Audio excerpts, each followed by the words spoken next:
तुम एक वीडियो या थंबनेल एडिटर हो तो आई एम श्योर कि तुमने इस चाहत में कि तुम फॉरेन क्लाइंट के साथ काम करो, तुमने 50 100 इवन 200 लोगों तक को तो डीएम किया ही होगा। और ना सिर्फ डीएम बल्कि तुमने कोल्ड ईमेल भी की होगी। एट द एंड अगर मैं तुमसे रिप्लाई रेट पूछूं तो वो ऑलमोस्ट 0 ही होगा। तो मैं तुम्हें बता दूं, you are not on wrong way. Actually बात यह है कि तुम रास्ते पे तो सही जा रहे हो लेकिन गलत तरीके से। तुम बस एक छोटी सी मिस्टेक कर रहे हो एंड यही मिस्टेक 99% डिजाइनर्स कर रहे हैं। That's why they have 0 foreign clients. Right now मैं तुम्हें अपनी कंडीशन बताता हूँ कि पिछले महीने मैंने सिर्फ 2 ही मैसेजेस भेजा है एंड यू कांट बिलीव कि मुझे दोनों क्लाइंट्स ने रिप्लाई दिया। एंड इस वीडियो के एंड तक वही exact message word by word तुम्हारे सामने होंगे, लेकिन उससे पहले तुम्हें कुछ बातें समझनी पड़ेगी वरना भूल जाओ कि वो मैसेज तुम्हारे लिए काम भी करेगा। सो वीडियो को एंड तक देखना बिना स्किप किए हुए। देखो, सबसे पहले रियलिटी समझो कि 2026 में जीमेल और इंस्टाग्राम दोनों के पास AI डिटेक्शन सिस्टम है जो टेम्पलेट और कॉपी पेस्ट आउटरीच को इजीली पहचान लेते हैं। मतलब कि जो तुम hi I am a graphic designer and I want to work with you ये मैसेज भेज रहे हो, उन्हें सिस्टम खुद ही स्पैम या फिर लो प्रायोरिटी मार्क कर देता है, फिर चाहे वो इनबॉक्स में पहुंच ही क्यों ना जाए। तो यहाँ सवाल ये नहीं है कि डीएम भेजो या फिर email. The main question is कि कैसे भेजो कि वो इंसान जैसा लगे, ना कि बोर्ड जैसे।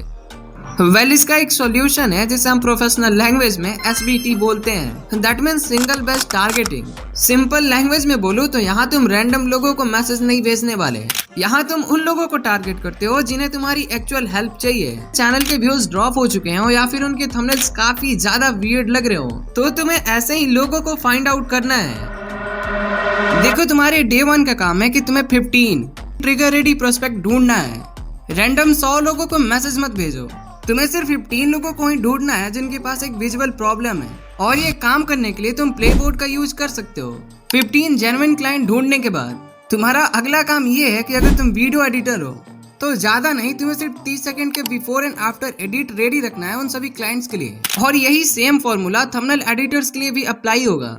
इतना कर लेने के बाद तुम्हें एक नोट फाइल बनाना है और इसके लिए तुम गूगल शीट का यूज कर सकते हो विच इज कम्प्लीटली फ्री।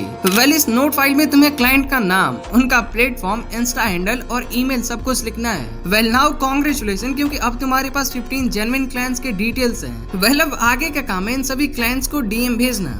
पहले बात कर लेते हैं इंस्टा डीएम की। देखो, इंस्टा डीएम पे सबसे बड़ी गलती यही है कि तुम क्लाइंट्स को सीधा डीएम करते हो एंड ऑनेस्टली अगर तुम मेरी मानो तो इससे रिस्पॉन्स रेट क्रैश हो जाता है। देखो, इंस्टा पे किसी भी क्लाइंट को डीएम भेजने से पहले तुम्हें 2 स्टेप फॉलो करनी है। First one is warm signal. तुम्हें उनकी लास्ट 1-2 पोस्ट पे स्पेसिफिक और थॉटफुल कमेंट करना है। तुम्हें जेनरिक कमेंट करना है जैसे कि नाइस पोस्ट। ये चीज शो करती है कि तुमने उस चीज को एक्चुअली देखा है। अब इससे होगा क्या कि जब तुम इसके बाद डीएम भेजोगे तो क्लाइंट तुमसे ऑलरेडी फैमिलियर होगा। स्टेप 2 है try to send voice note. Actually sometimes क्या होता है कि टेक्स्ट से ज्यादा वॉइस इम्पैक्ट डालता है। इसका मतलब बिल्कुल भी नहीं है कि तुम्हें वॉइस नोट हर जगह पेस्ट करनी है। आई जस्ट वॉन्ट टू से कि जहाँ जरूरत हो वहाँ जरूर करो। बाकी ये जरूरी नहीं है कि तुम वॉइस नोट भेजोगे तभी क्लाइंट हाँ बोलेगा। अब दूसरे दिन तुम्हें ईमेल करना है एंड ट्रस्ट मी, अगर तुम इसे सही तरीके से करते हो तो ये डीएम से काफी ज्यादा बेनिफिशियल है, क्योंकि यहाँ बात तुम्हारी डायरेक्टली डिसीजन मेकर से होती है। अब किसी भी क्लाइंट को ईमेल भेजने से पहले तुम्हें 3 बात ध्यान में रखनी है। पहली की ईमेल प्रोफेशनल डोमेन से भेजा गया हो। सेकंड लाइन ये है कि तुम्हारी सब्जेक्ट प्रॉब्लम बेस्ड हो, ना कि sales based. And third one is कि तुम PAS स्ट्रक्चर फॉलो करो। जैसे कि ये वो ईमेल टेम्पलेट है जिसे मैं क्लाइंट को भेजता हूँ। यहाँ सिर्फ ऑब्जर्वेशन, कॉस्ट और एक सॉफ्ट ऑफर है एंड ये चीज क्लाइंट को रिलेटेबल लगती है।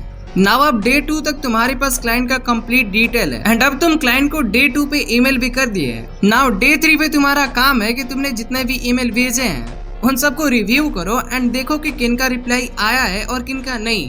अब यहाँ अगर रिप्लाई सेटिस्फाइंग नहीं है तो तुम्हें क्लाइंट को अब फाइनल फॉलो अप भेजना है एंड बिलीव मी ये तुम्हारा रिप्लाई रेट काफी ज्यादा बढ़ा देगी। नाउ अब तुम्हारे पास कंप्लीट रोड मैप है कि तुम्हें क्या मैसेज भेजना है, किनके पास भेजना है and the most important thing, उस मैसेज में क्या टेक्स्ट भेजना है। खैर, यहाँ तक अगर वीडियो देख लिए तो तुम्हारे लिए एक सरप्राइज है। तुम मुझे इंस्टा पे डीएम करो एंड मैं तुम्हें पर्सनली एक प्रॉम्प्ट दूंगा जिससे तुम इंस्टा पे क्लाइंट को पिच कर सकते हो।